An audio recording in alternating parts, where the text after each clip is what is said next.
নমস্কার। আজকে এই শুক্রবার আবার আপনাদের সবার সাথে এই বি গুড ডু গুড চ্যানেলের মধ্যে দিয়ে গৌরী মায়ের প্রসঙ্গ আলোচনা করব।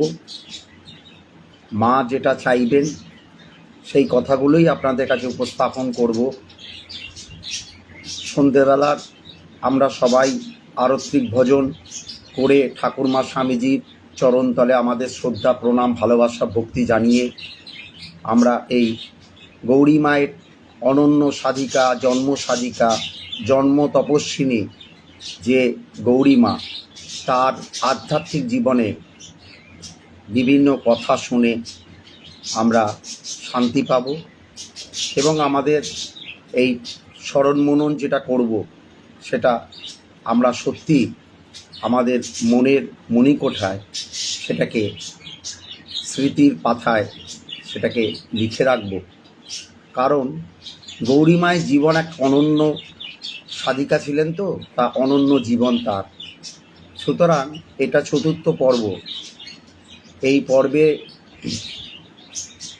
আজকে গৌরী মায়ের ভ্রমণ কাহিনী, অর্থাৎ পরিব্রাজিকা গৌরী মা যখন স্বামীজির মতন সারা ভারতবর্ষে ভ্রমণ করতে শুরু করলেন, আমি বলেছিলাম গৌরী মা জীবনে বিবাহ করতে চাননি এবং গৌরী মা তারপর করলেন কি, ওনার মাকে বলেন যে আমি কোনো মানুষকে বিয়ে করতে পারবো না, কারণ আমি সারা জীবনের জন্য সধবা হয়েই বাঁচতে চাই।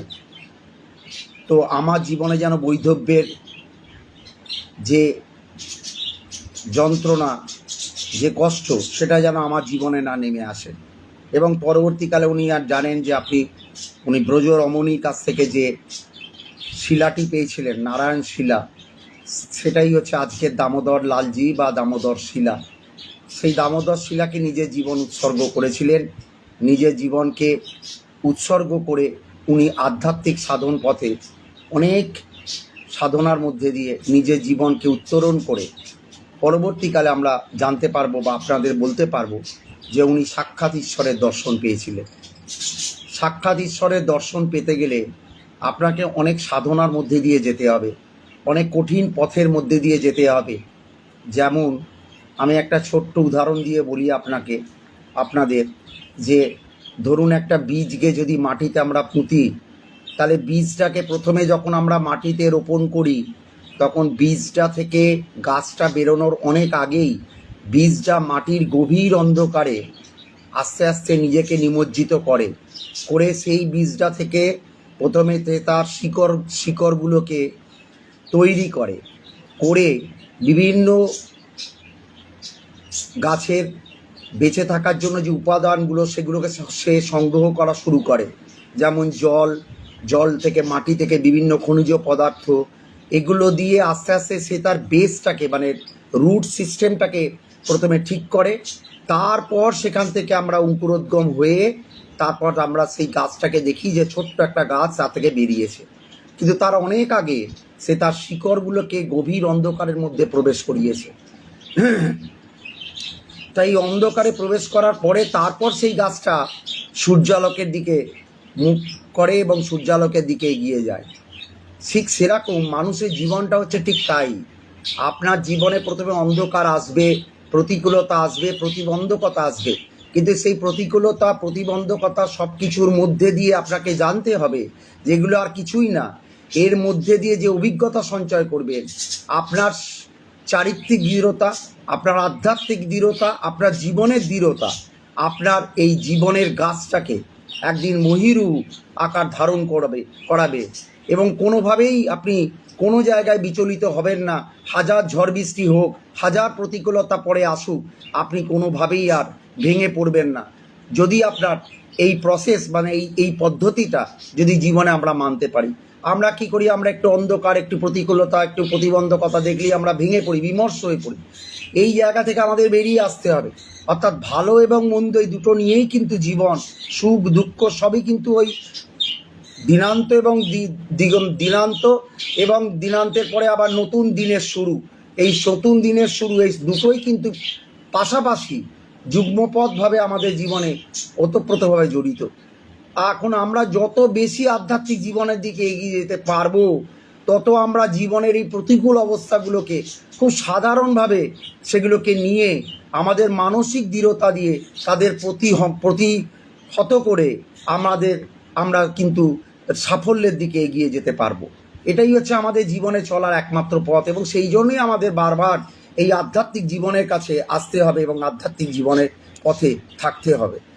তো গৌরীমা তারপরে যখন বাড়ি থেকে পলায়ন করলেন, উনি জানেন নৌভ্রমণে বেরিয়েছিলেন। নৌভ্রমণ থেকে উনি গঙ্গাসাগর মেলায় উনি সাধুদের সঙ্গে হিমালয়ে চলে যান, এবং হিমালয়ে গিয়ে সেই নির্জনে সাধুদের থেকে আলাদা হয়ে গিয়ে দামোদরলালজির সেবায় নিজের জীবনকে আস্তে আস্তে উৎসর্গ করতে শুরু করেন, এবং এক অদ্ভুত আনন্দের মধ্যে দিয়ে ওনার জীবন কাটতে শুরু করে।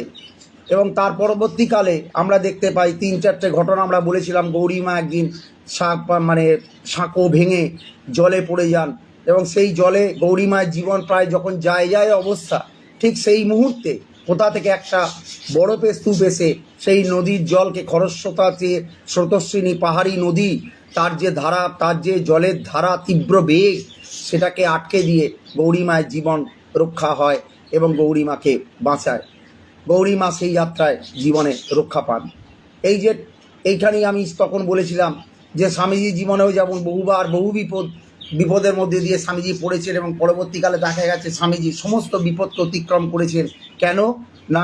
ঠাকুরের আশীর্বাদ, তার গুরুর আশীর্বাদ, এবং গুরু সবসময় তাকে কৃপা করে চলেছেন।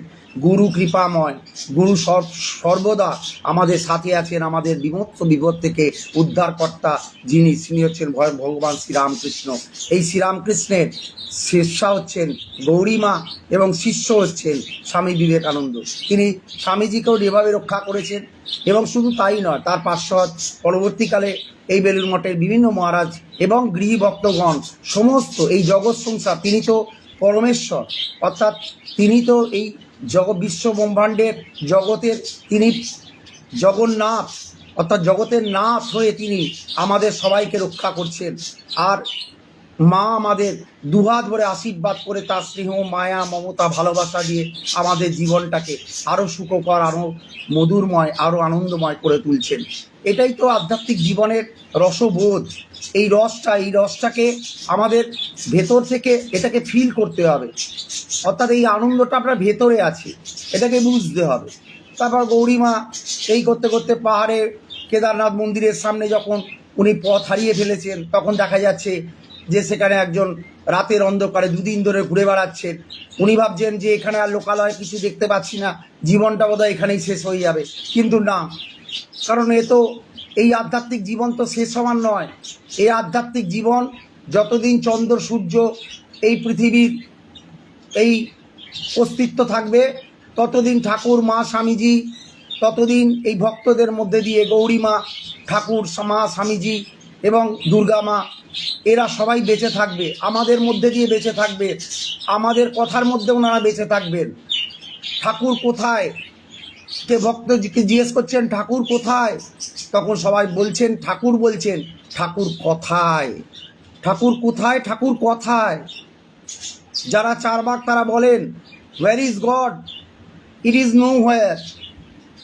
কিন্তু আমরা আধ্যাত্মিক জীবনে যারা রয়েছি, যারা পজিটিভ মাইন্ড দিয়ে চলি, যাদের ইতিবাচক চিন্তা ভাবনা, তারা বলেন যে নো হোয়ার নয়, ওই নো হোয়ার, অর্থাৎ নো WHERE, এই নো হোয়ারটাকে একটু চেঞ্জ করে দিন। Just change your mind, or change the makeup of your mind. Now here, অর্থাৎ ডাব্লুর পজিশনটাকে নোয়ের পাশে লাগিয়ে দিন, দেখবেন নো হোয়ারটা নাও হিয়ার হয়ে যাবে। অর্থাৎ ভগবান নেই, ভগবান এখানেই আছে। ভগবান কোথায়? ভগবান কথায়। ভগবান নামেন, ভগবান নামে। ভগবান নামেন, ভগবান নামে, নামে নামেন। ভগবানের যত নাম করব তত উনি নামে নামবেন। এটাই হচ্ছে জীবন। জীবনের এই আধ্যাত্মিক দর্শনটাকে নিয়ে যাওয়ার জন্য আমাদের মনটাকে সেভাবে তৈরি করতে হবে। আমাদের মনটা যদি আমরা তৈরি না করতে পারি তাহলে ঈশ্বরকে আমরা বুঝতে পারবো না। ঈশ্বরের এই বিভিন্ন লীলা, ঈশ্বরের যে বিভিন্ন কর্মকাণ্ড, তার যে আধ্যাত্মিক যে জীবন, সেই জীবনের পরশ আমরা পেতে পারবো না। সুতরাং আধ্যাত্মিকতার পরশ পাথরে যদি স্পর্শে নিজেকে সোনা করে তুলতে হয়, তাহলে আমাকে নিজেকে সেই রকম ধাতুতে পরিবর্তিত হতে হবে। অর্থাৎ পরশ পাথর যখন স্পর্শ করানো হয় তখন যেমন ধাতু সেই স্পর্শে যেমন সোনা হয়ে ওঠে, তেমনি আমরা যেন সেই রকম একজন ধাতব পদার্থ হয়েছি, আধ্যাত্মিক ধাতব পদার্থ হয়ে নিজেদের তৈরি করতে পারি, যেখানে ঠাকুরের পরশ পাথরের স্পর্শে আমরা জীবনটাকে সোনাময় স্বর্ণময় করে তুলতে পারবো। এটাই হচ্ছে আমাদের জীবনের অভিষ্ট বা লক্ষ্য। তো এরপর গৌরীমা কি করেছেন? গৌরীমা এইসব করার পরে গৌরীমা তো বদ্রীনারায়ণ মন্দিরে গেছেন। নারায়ণ শিলাকে উনি দর্শন করছেন। সেখানে দেখছেন একজন পাগল সাধক সেখানে বসে থাকেন, তার কারুর সাথে কথা বলেন না, একাকী নীরবে নিভৃতে সব সময় ধ্যানে নিমগ্ন এবং জপ ধ্যানের মধ্যেই উনি সব সময় নিজেকে ব্যস্ত রাখেন। তা গৌরী মায়ের অদম্য কৌতূহল যে এই সাধক কথা বলেন না, আমি একবার গিয়ে দেখি না।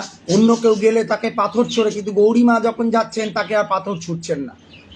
তখন গৌরীমা যখন খুব তার কাছাকাছি চলে এসছেন, তখন গৌরীমাকে সে দুটো হাত তার সামনে এনে দেখাচ্ছেন। এবং গৌরীমা পরবর্তীকালে যখন গভীরভাবে চিন্তা করছেন, তখন ভাবছেন সাধক আমাকে কি ইঙ্গিত দিলেন। সাধক এই ইঙ্গিতে দিয়েছিলেন গৌরীমাকে। গৌরীমা বুঝতে পারলেন যে প্রতিবিম্বে যেমন দর্পণে আমরা আমাদের প্রতিবিম্বকে দর্শন করতে পারি, তেমনি হৃদয় দর্পণে আমরা আমাদের পরমাত্মাকে দর্শন করাই হচ্ছে সাধকের একমাত্র লক্ষ্য বা একমাত্র অভিষ্ট। অর্থাৎ আমাদের হৃদয় দর্পণে পরমাত্মার প্রতিবিম্বকে দর্শন করতে হবে।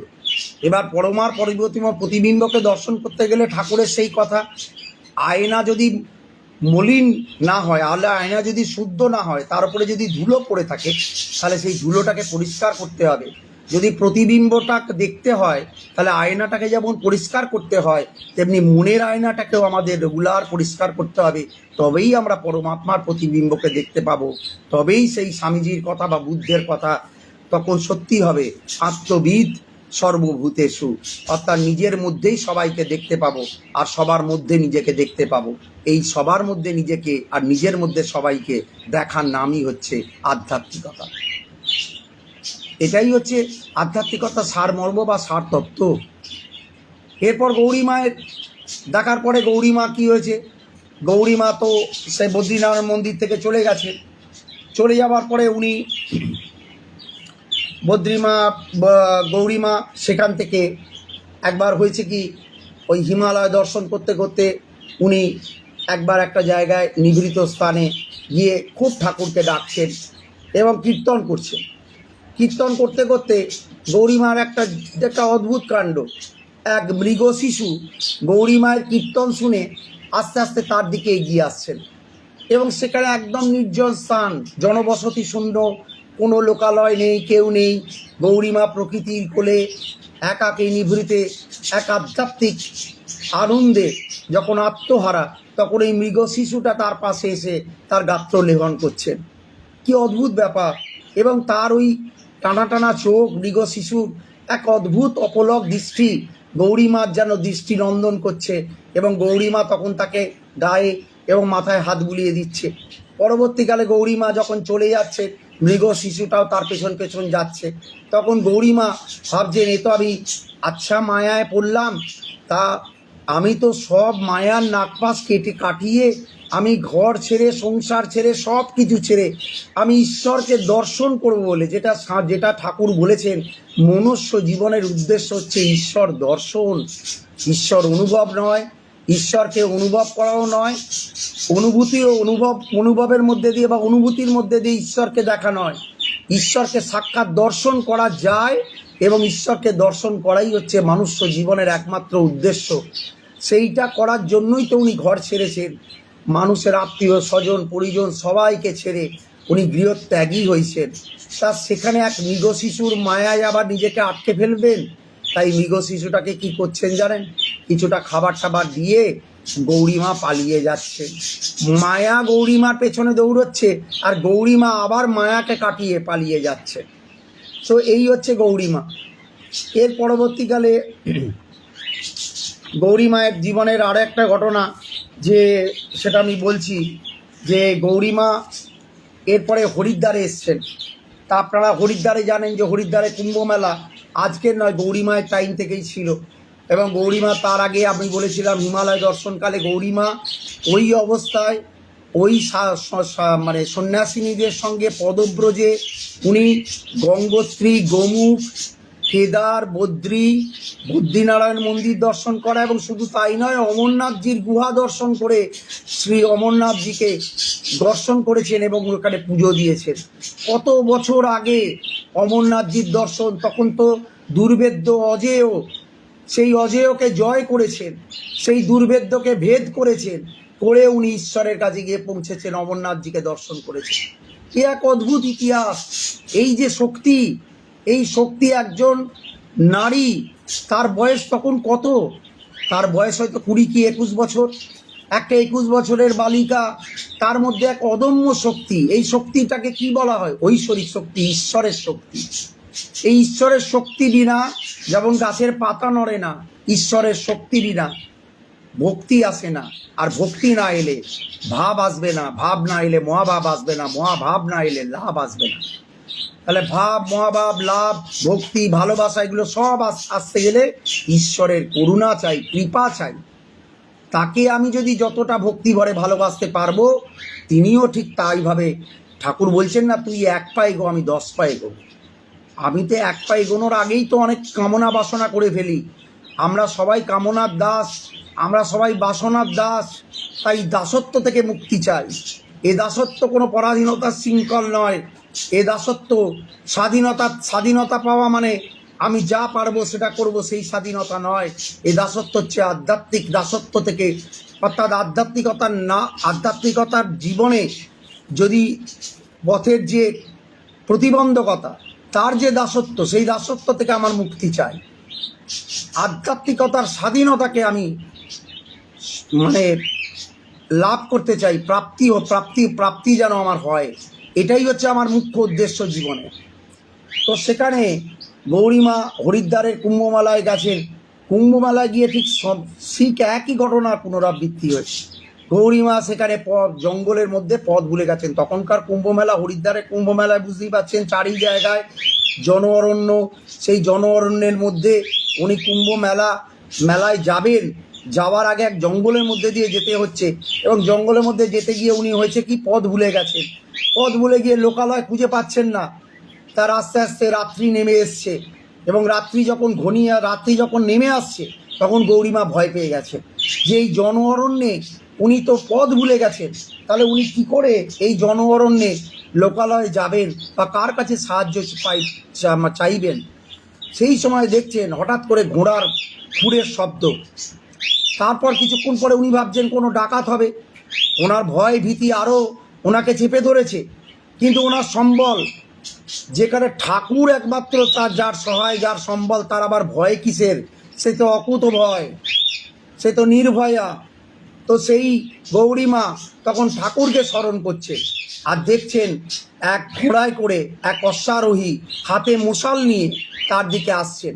এসে বলছেন যে মাই রাস্তা ইধার হ্যায়, তুমি এই রাস্তা সে লোকালয় পৌঁছ জায়গা।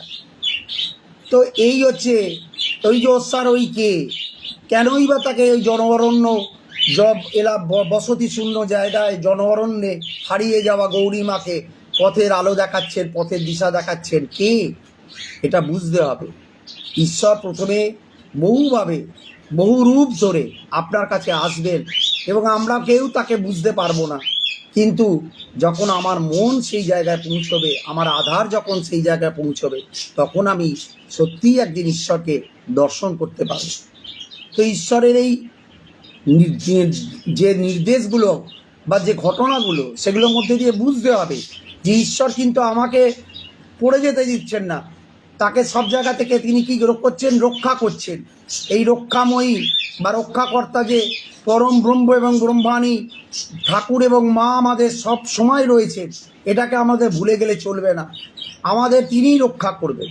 হাজার বিপদে যেমন গৌরীমাকে রক্ষা করেছেন, তিনিই আমাদের রক্ষা করবেন। তারপর গৌরীমায়ের জীবনে আরেকটা ঘটনা, উনি হরিদ্বারে কুম্ভমেলা দেখার পরে উনি করেছেন কি, উনি তখন ওখান থেকে বৃন্দাবনে চলে এসছেন। বলছেন অনেক দিন তো পাহাড়ে ভ্রমণ হলো, এইবার বৃন্দাবনে গিয়ে ওখানে কৃষ্ণের নাম করব, কৃষ্ণের সাধন ভজন করে আরেকটু শান্তির জীবন যাপন করতে চান। তা রাধা দামোদরের অভিষেক দেবেন, কৃষ্ণের নাম করবেন। তাই এইরকম করে বৃন্দাবনে যখন গৌরীমা এক মন্দিরে গেছেন, কৃষ্ণ নামে যখন পাগল বা উন্মাদিনী, ঠিক সেই সময় তার এক খুড়তুতো কাকা, তার নাম হচ্ছেন শ্যামাচরণ মুখোপাধ্যায়। সেই শ্যামাচরণ মুখোপাধ্যায় পিস্তুত কাকা, গৌরীমা তো বাড়ি থেকে পলায়ন করেছিলেন না, সবাই তাকে খুঁজে বেড়াচ্ছেন। মা তো শোকে মানে কন্যা শোকে বিহ্বল হয়ে মূর্ছা গেছেন, এবং তিনি বহুদিন গৌরীমায়ের আর কোনো সন্ধান পাচ্ছেন না। ভাবছেন মেয়েটা কি আদৌ বেঁচে আছে, না মেয়েটা কোথায় চলে গেছে। ভাবুন একবার, কি জীবন, মোবাইল নেই, কিছু নেই, কোনো যোগাযোগ তার বার্তাও নেই, কিছুই নেই। সেই সময় মায়ের কি কষ্ট এবং মেয়েরও কি কষ্ট। মেয়ে মায়ের সমস্ত ভালোবাসাকে জলাঞ্জলি দিয়ে সে বৈরাগ্যের পথে নিজের জীবনকে উৎসর্গ করেছেন, সে ঠাকুরের পায়ে নিজের জীবনকে উৎসর্গ করেছেন। তাই এবার শ্যামাচরণ মুখোপাধ্যায় যেই তাকে দেখতে পেয়েছেন, গৌরীমাকে গিয়ে তার বাড়ির কথা বলে তাকে বুঝিয়ে বাজিয়ে, এবারে গৌরীমা তারা থাকতেন মথুরাতে, বৃন্দাবন থেকে মথুরায় নিয়ে এসছে। মথুরায় নিয়ে এসে যেহেতু পরিবারের তিনি একজন শুভাকাঙ্ক্ষী, সেই জন্য গৌরীমা কিছুদিন মথুরাতে 2-3 দিন তার বাড়িতে ছিলেন। এবং সে চুপি চুপি বলেছেন, আমি কলকাতায় খবর দিচ্ছি, তার মধ্যে তোমরা চোখে চোখে রেখো গৌরীমা যেন কোথাও পালিয়ে না যায়। কিন্তু গৌরীমা তো অন্তর্যামী, তিনি ঠিক বুঝতে পেরেছেন যে কাকার উদ্দেশ্য আমাকে নিয়ে আসা নয়, কাকার উদ্দেশ্য হচ্ছে আমাকে আমার পরিবারের হাতে আবার তুলে দিয়ে ওই মায়ার সংসারে, ওই জড় সংসারে, ওই জড় জগতে আবার ঠেলে দেওয়া, যেখান থেকে আমি এত কষ্ট করে বেরিয়ে এসেছি। দাঁত পাশের বেড়াজলকে ভেঙে সমস্ত কিছুকে তুচ্ছ করে আমি যেমন বেরিয়ে এসেছি, আমাকে আবার সেই জায়গায় ফিরিয়ে নিয়ে যাওয়ার চেষ্টা করছেন। দেখুন কি অদ্ভুত, মানে কি সংগ্রাম। স্বামীজি যখন চলে গেছিলেন, উনি তো পুরুষ, উনি তো দিব্য পুরুষ, ওনার ক্ষেত্রে এই প্রতিবন্ধকতা ওনাকে জীবনে, কিন্তু এই প্রতিবন্ধকতাকে অতিক্রম করতে হয়নি, যেটা গৌরীমাকে করতে হয়েছে। কারণ গৌরীমায়ের বাড়ি তখনকার দিনের সম্ভ্রান্ত পরিবারের একজন মহিলা, ব্রাহ্মণী মহিলা, সে বাড়ি থেকে পলায়ন করেছে, এবং যে এরকম হিমালয়ে ঘুরে বেড়াচ্ছে উন্মাদিনীর মতো, ঈশ্বর প্রেম এবং ঈশ্বরের পাদপদ্মে যে তার নিজের জীবনকে উৎসর্গ করেছে, সেটা সমাজকে বোঝানো বা মানুষকে বোঝানো খুব কঠিন, খুব কঠিন সাধ্য কাজ।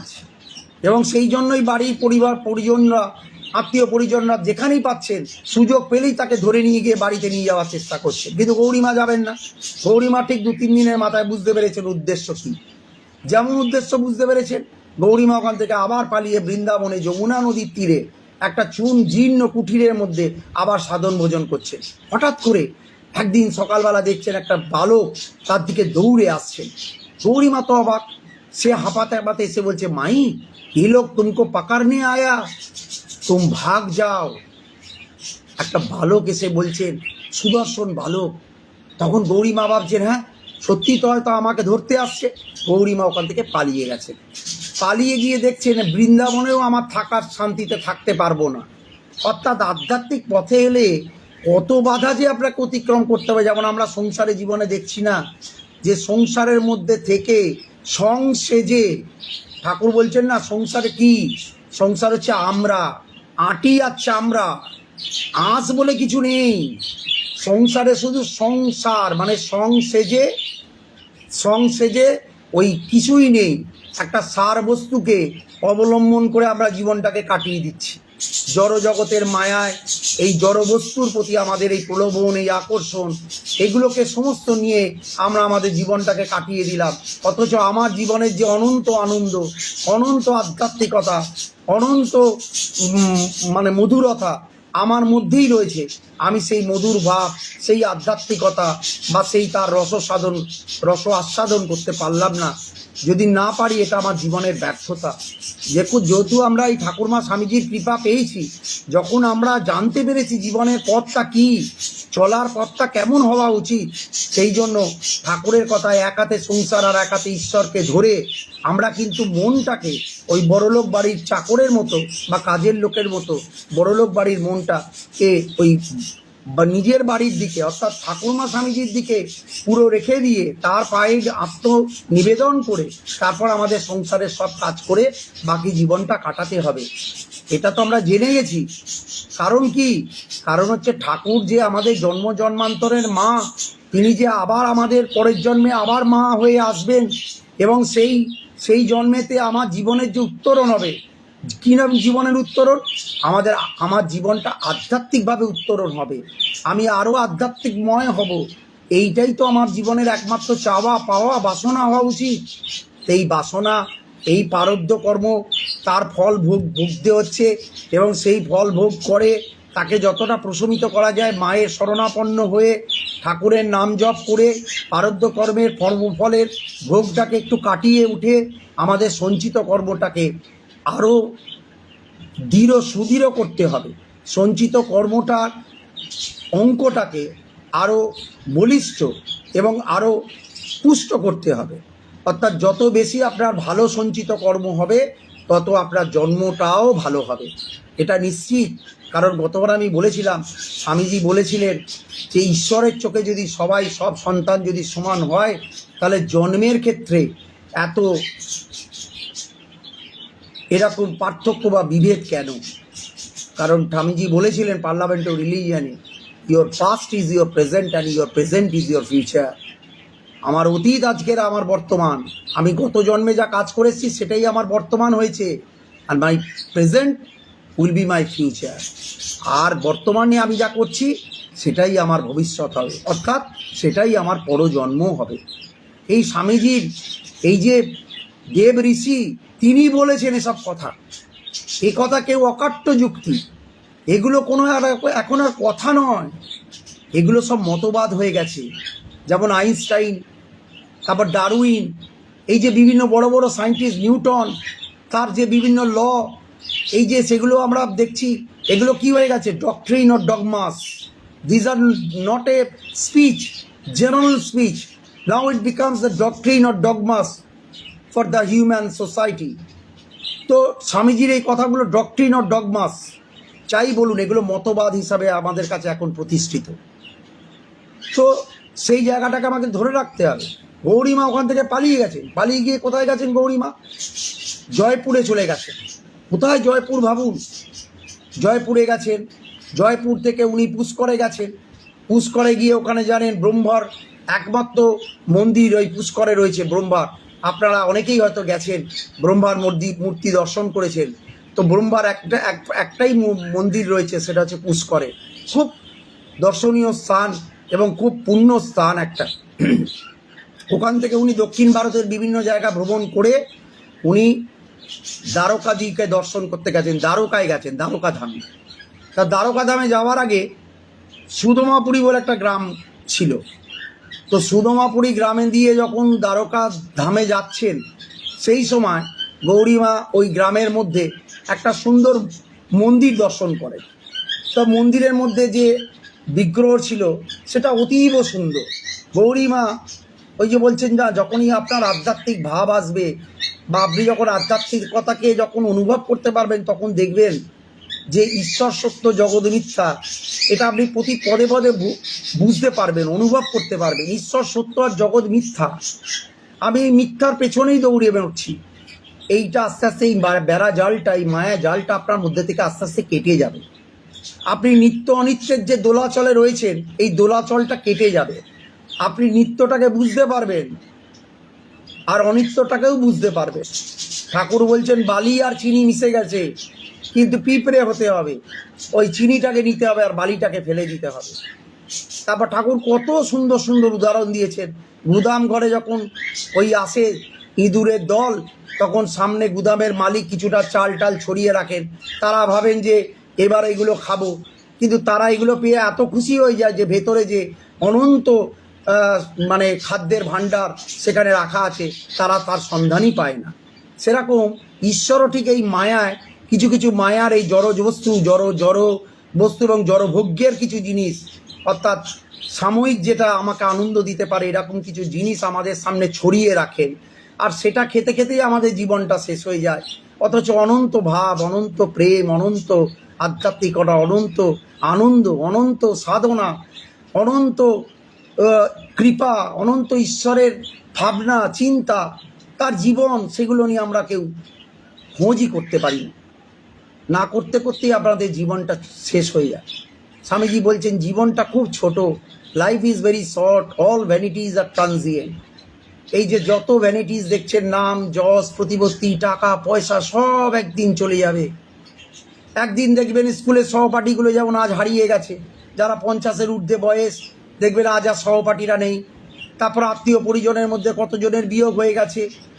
যাদের এখনো বাবা মা বেঁচে আছেন, যারা বাবা মার কৃপা পাচ্ছেন, নিজের গর্ভধারিণী বা যিনি বাবা তিনি বেঁচে আছেন তার ভালোবাসা পাচ্ছেন, তারা তো অনেক সৌভাগ্যবান। আমার অনেক আগেই বাবা মা চলে গেছেন।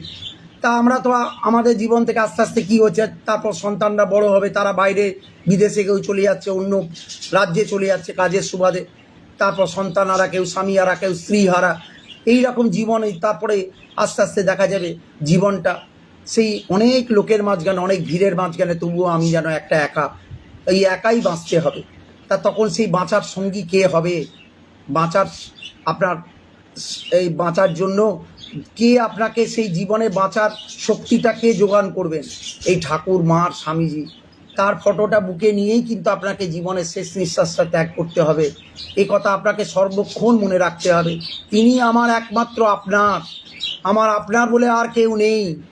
আমার আপনার চেয়ে আপন যেজন, খুঁজি তারে আমি আপনায়। নজরুল লিখে গেছেন, কবি নজরুলের এই অসাধারণ নজরুল গীতিটা, অসাধারণ নজরুল গীতি। আমি আপনার চেয়ে আপন যেজন, খুঁজি তারে আমি আপনায়। আমার আপনার চেয়ে আপন যেজন, এই ঠাকুর মা স্বামীজি তিনি যে আমারই মধ্যে রয়েছেন, তাকে খুঁজি তারে আমি আপনায়। এই কথাগুলোকে বুঝতে হবে, এর কথার গভীরতায় যেতে হবে, তবে আমি বুঝতে পারবো যে ঠাকুর কত কৃপাময়, মা যে কত কৃপাময়ী, এবং কত জন্ম জন্মান্তরের আশীর্বাদ ধন্য হলে তবে আমরা এই পথে আসতে পেরেছি। আমরা গুলিয়ে যাইনি, আমরা হারিয়ে যাইনি, আমরা রয়েছি এখনো ঠাকুরমা স্বামীজির চরণতলটাকে ধরে আমরা থাকতে পেরেছি। সেই জন্য সংসার জীবনের অনেক দুঃখ কষ্ট জ্বালা যন্ত্রণাকে অতিক্রম করেও আজও আপনি সিদ্ধারা সোজা করে সমাজে দাঁড়িয়ে আছেন। এই একটাই কারণ, হয়তো আমাদের মধ্যে এখনো সরলতা, ব্যাকুলতা, সততা সবটা চলে যায়নি, এবং যাতে সেটাকে যেটুকু আছে এটুকু ধরে রাখতে পারি এবং আরও বাড়াতে পারি, সেই দিকে আমাদের এগোতে হবে। তা গৌরীমা তখন সুদমাপুরী গ্রামে গিয়ে ওই মন্দিরে গিয়ে শুয়ে পড়েছেন। ওখানে বলছেন ওই বিগ্রহটাকে পুজো টুজো করছেন, দামোদর লালজিকে অভিষেক দিচ্ছেন। এই শুনে ওই গ্রামের রাজা খবর পেয়েছেন।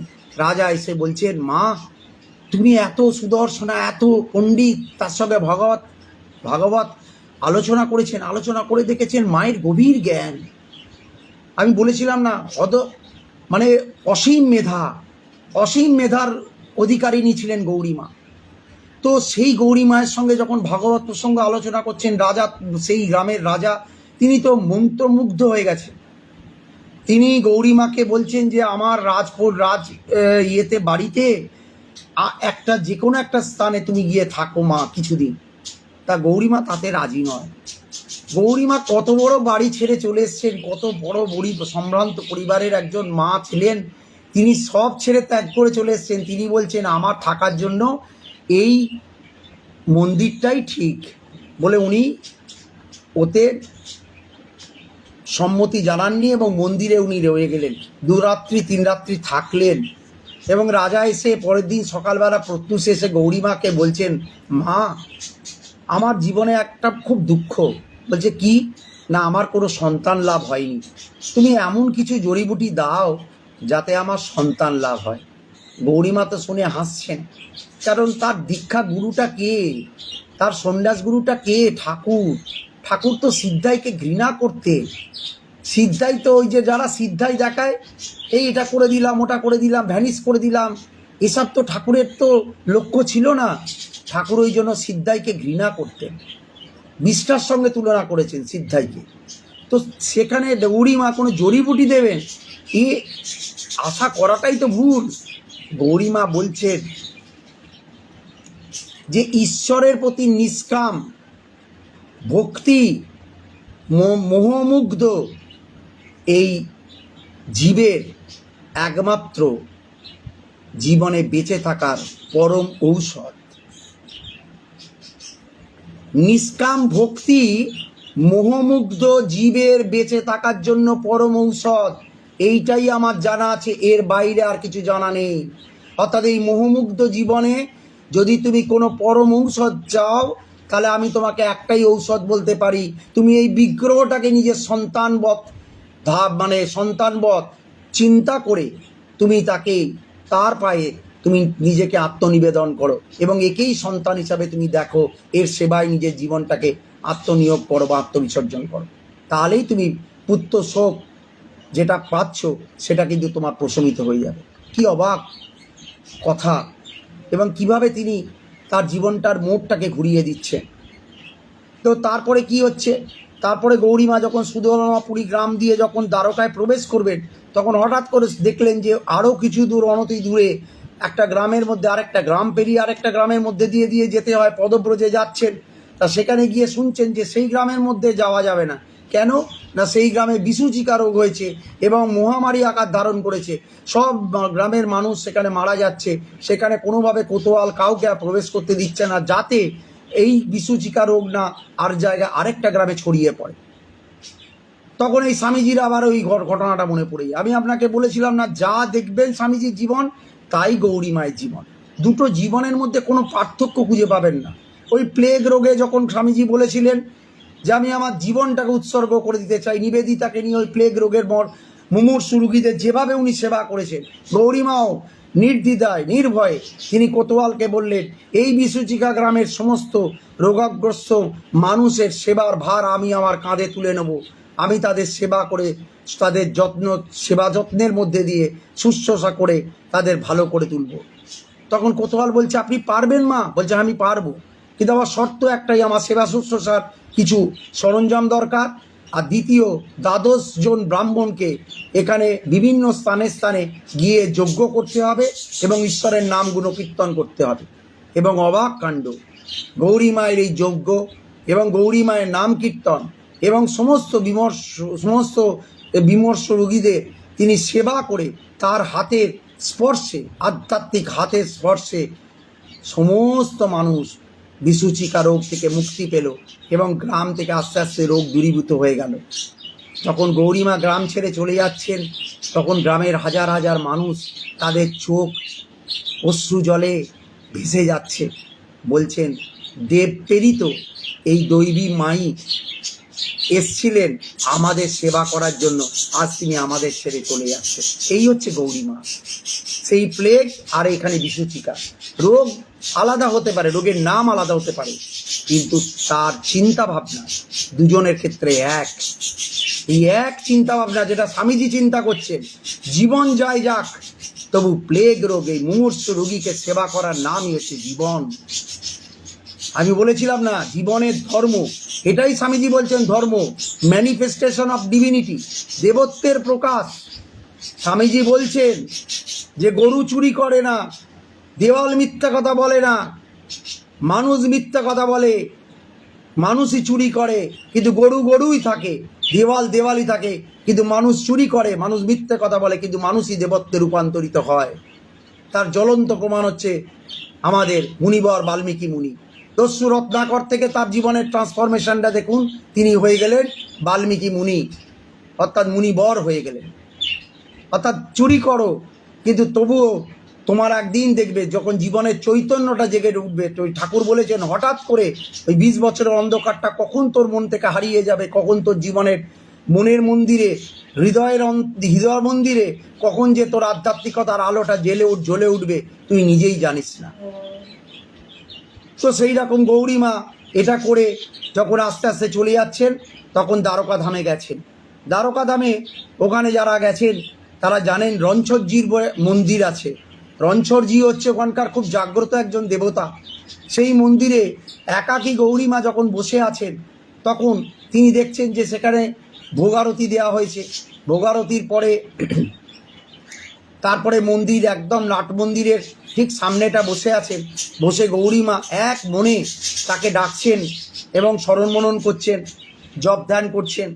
এবং ধ্যানে যখন উনি নিমগ্ন, হঠাৎ করে চোখ খুলে দেখছেন ওটা থেকে একটা সুদর্শন ভুবনমোহন শ্যামসুন্দর বালক ভেতরে প্রবেশ করেছে ওই গর্ভগৃহে। ঠাকুরের একদম মানে মূর্তির সামনে দাঁড়িয়ে আচনমনা মানে হচ্ছে না আঁচিয়ে সে ওখানে গৌরী মায়ের দিকে তাকিয়ে হাসছে। গৌরী মায়ের হঠাৎ করে ব্রাহ্মণ পরিবারের ব্রাহ্মণী তো উনি ভাবছেন এটা কি আচার, হয়তো এখানকার এরকমই হয়তো লোকজনের এইটাই আচার যে না আছিয়েই মন্দিরে প্রবেশ করে গেছে এই বালক ভোগ প্রসাদ খেয়ে। তারপরে দেখছেন একজন পুরোহিত ওই গর্ভগৃহে প্রবেশ করলেন। তারপর ছেলেটার হাতগুলোকে ভালো করে মুছে দিলেন। মুছে দেওয়ার পরে ছেলেটা আস্তে আস্তে সিংহাসনের দিকে এগিয়ে গেল, গিয়ে তারপর বিগ্রহের মধ্যে ছেলেটা মিশে গেল। যেই মিশে গেল গৌরীবা সঙ্গে সঙ্গে ওই দর্শন দেখেই মূর্ছা গেলেন। মূর্ছা গিয়ে তারপরেই কিছুক্ষণ পরে সম্বিত ফিরে পেয়েছেন, ফেরে হাউ হাউ করে কাঁদছেন। তখন দেখছেন একজন পুরোহিত এসে বলছেন, মাই কেয়া হুয়া, আর মাই কেয়া হুয়া। কাকে বোঝাবেন? পুরোহিত সে তো রোজ পুজো করেন, পুজো করাটা তখন তার ধর্ম নয়, তার কর্ম হয়ে গেছে। কিন্তু গৌরী মায়ের যে ধর্মটা, কর্ম আর ধর্ম দুটো কিন্তু আলাদা। গৌরী মা কর্মকে ধর্মের সঙ্গে মেলাননি, যে সেই জন্য উনি ধর্মের পথে রয়েছেন বলেই উনি দেখতে পাচ্ছেন। উনি বলছেন সাক্ষাৎ ঈশ্বর এলেন, দেখা দিলেন, নররূপে তিনি দেখা দিচ্ছেন, কিন্তু তার নিজের রূপে আসছেন না। এই জন্য তিনি মূর্ছা যাচ্ছেন, এই জন্য তিনি কাঁদছেন যে এত কাছে এসেও আমি পাচ্ছি না। এই এতগুলো ঘটনা, যে দৈবিক ঘটনাগুলো তার জীবনে ঘটলো, এগুলো শুনেই আপনাদের মনে হচ্ছে যে তিনি কি উচ্চ আধারের একজন মহামানবী ছিলেন, একজন ঈশ্বরকোটি ছিলেন, যিনি ঈশ্বরের দর্শন পাওয়ার জন্য কত রকম ঈশ্বরের বিভিন্ন রূপে ঈশ্বর যখন তার কাছে এসছেন তিনি তাকে অনুভব করেছেন, দর্শন করেছেন, কিন্তু সাক্ষাৎ ঈশ্বর এখনো দর্শন করেননি। আরও চলার পথ বাকি, আরও অনেক ঘটনা বাকি। সেই বাকি ঘটনাগুলো পরের পর্বে আমি নিশ্চয়ই বলবো, এবং সেগুলো যখন শুনবেন তখন আরও আপনাদের ভালো লাগবে। এই রণছরজির মূর্তি দর্শন করার পরে উনি আবার বৃন্দাবনে চলে আসেন এবং তার পরবর্তী ঘটনাগুলো আমি আপনাদের কাছে উপস্থাপন করব। একটা ঘটনা বলি, যে হয় কি জানেন, আমরা এই জীবনে সুখ দুঃখ এই দুটোর মধ্যে জীবনটাকে না সবসময় দুঃখের দিকটাই আমরা সবসময় দেখি। আমরা ঠাকুর যে আমাদের কত সুখে রেখেছেন, যার অনেকের কিছুই তো নেই, আপনি তার দিকে তাকান যার মাথার উপরে একটা ছাদ নেই, আপনি তার দিকে তাকান যার চালের হাঁড়ির চালটা শেষ হয়ে গেছে, আবার চাল আনলে বা মাদুকড়ি করলে তার পেটে দুটো অন্ন জুটবে, আপনি তার দিকে তাকাবেন। যার বাড়িতে কিছু নেই, কোনো অর্থ সংস্থান নেই, তাকে রোজ খেতে হয়, এক হাঁটু জল ভেঙে মাটির বাড়িতে থাকতে হয়, সেই সব মানুষগুলোর দিকে যখন তাকাবেন তখন ভাববেন যে ঈশ্বর কত কৃপাময়, আপনার মাথার উপর একটা চাল আছে, আপনার খাবার একটা অন্য সংস্থান করে দিয়েছেন ঠাকুর। তারপরেও আমরা এত কিছু পাওয়ার পরেও ঠাকুরকে একটুখানি যদি মানে বিচ্যুতি হয়, আমরা ঈশ্বরের উপরে অভিমান করে বসি। তা এখানে একটা ছোট গল্প আছে। এক বাবা, তিনি তার দুই ছেলে ইংল্যান্ডে থাকতেন। তো ইংল্যান্ডে উনি বাসিন্দা। তা এক ছেলে সে ওই রোল, তারপরে গ্রিল মানে ওই তন্দুরি কাবাব এসবের বিজনেস করতে, আর আরেক ছেলে ছাতার দোকান ইংল্যান্ডে। তা এবারে বাবা প্রায় কাঁদেন। দুই ছেলে ভাবেন যে আমরা এত উপার্জন করি, এত সচ্ছল পরিবার, আমাদের অর্থাভাব নেই, তাহলেও কি বাবা কাঁদেন কেন? বাবা রোজ কাঁদেন। তা বাবার কি হয়েছে? বাবা কাউকে কিছু বলেন না, বাবা শুধু কাঁদেন। তখন বাবাকে সাইকিয়াট্রিস্টের কাছে নিয়ে যাওয়া হয়েছে। মনোবিজ্ঞানী, যে মনোবিজ্ঞানের ডাক্তারবাবু, তিনি তাকে ভালো করে দেখেছেন, দেখে বলেছেন আমার 3-4 দিন এনার সঙ্গে বসতে হবে, কাউন্সেলিং করতে হবে, করে আমি জানতে পারবো এনার কী রোগ হয়েছে। তারপরে 3-4 দিন পরে দেখছেন বাবার আর চোখে কান্না নেই, বাবা খুব হাসছেন। তখন ছেলেরা অবাক, ভাবছেন বাবার যিনি রোজ কাঁদতেন তিনি এখন হাসছেন কেন। বলে সে ডাক্তারের কাছে গেছেন, গিয়ে বলছেন আপনি বাবাকে কোনো ওষুধ দিলেন না, কিছু দিলেন না, আপনি 3-4 দিন তার সঙ্গে কাউন্সিলিং করলেন, আর তারপরে বাবা ঠিক হয়ে গেল। বলছে আমি কারণটা 3-4 দিন কাউন্সিলের মাধ্যমে যেটা জানতে পারলাম সেটা হচ্ছে আপনার বাবা, আপনাদের দুজনের দুরকম ব্যবসা।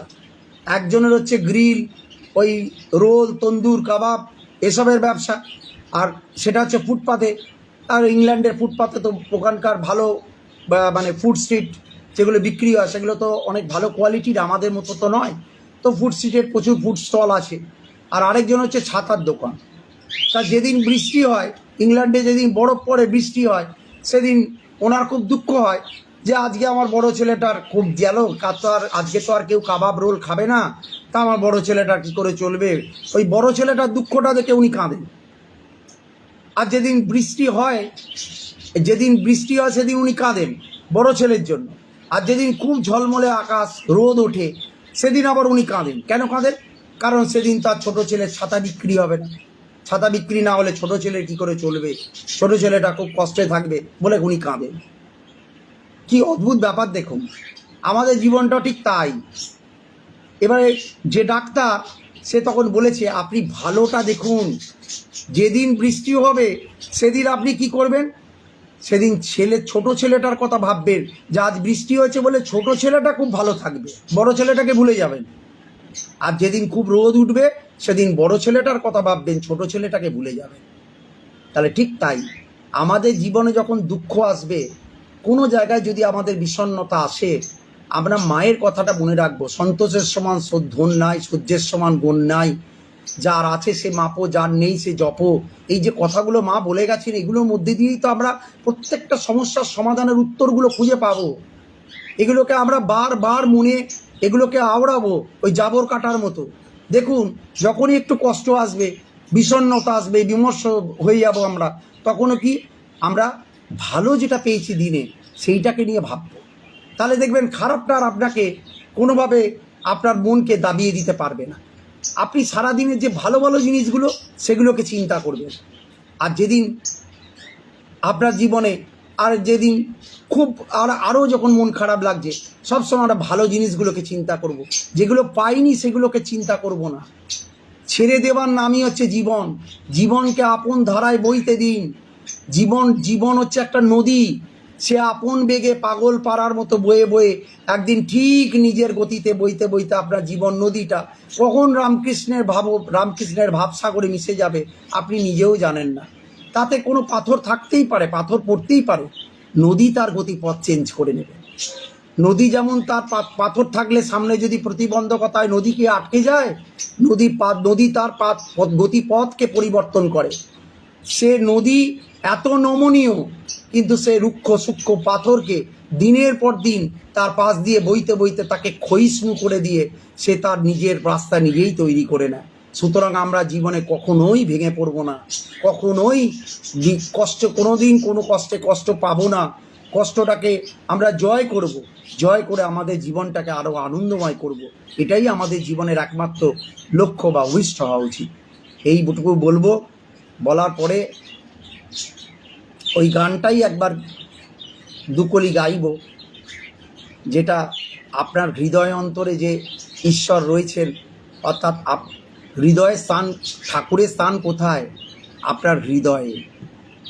আপনার হৃদয়েই ঠাকুর রয়েছে।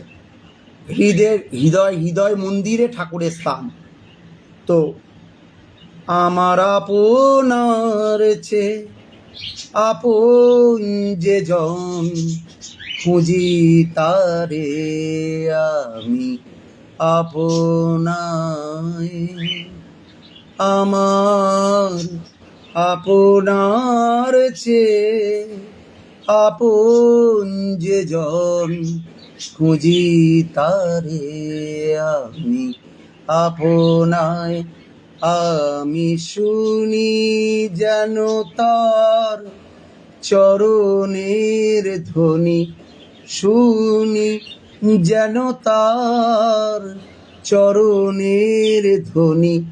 আমারই তিয়াসী বাসনায় আমার আপনার চেয়ে আপন যে জন, খুঁজি তারে আমি আপনায়।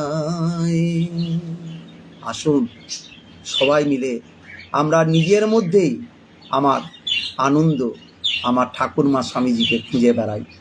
এই খুঁজে বেরিয়ে একদিন নিশ্চয়ই আমরা ঠাকুরমা স্বামীজিকে আমার মধ্যেই অনুভব করতে পারব। এই বলে গৌরীমায়ের এইটুকু কথা, বিভিন্ন যে পর্যটনের ইতিহাস, সেই ইতিহাসের কিছু কথা আপনাদের কাছে উপস্থাপন করলাম। যা বললাম সব মাই বলালেন। জানি না হয়তো এইটুকু শুনে আপনাদের কতটা মনোগ্রাহী হয়েছে। যদি কিছু একটুও আনন্দ পেয়ে থাকেন, একবার গৌরীমায়ের জয় দেবেন, একবার স্বামীজির জয় দেবেন, একবার মায়ের জয় দেবেন, ঠাকুরের জয় দেবেন, দুর্গা মায়ের জয় দেবেন। জয় মা মায়ে কি জয়, জয় ভগবান শ্রী রামকৃষ্ণ দেব কি জয়, জয় স্বামীজি মহারাজ জি কি জয়, জয় গঙ্গা মায়ে কি জয়, জয় শ্রী শ্রী গৌরীপুরী মাই কি জয়, জয় শ্রী শ্রী দুর্গাপুরী মাই কি জয়, জয় শারদেশ্বরী আশ্রম কি জয়। এই বলে আমি আমার ছোট্ট প্রতিবেদন শেষ করলাম। জয় তো শ্রী রামকৃষ্ণ।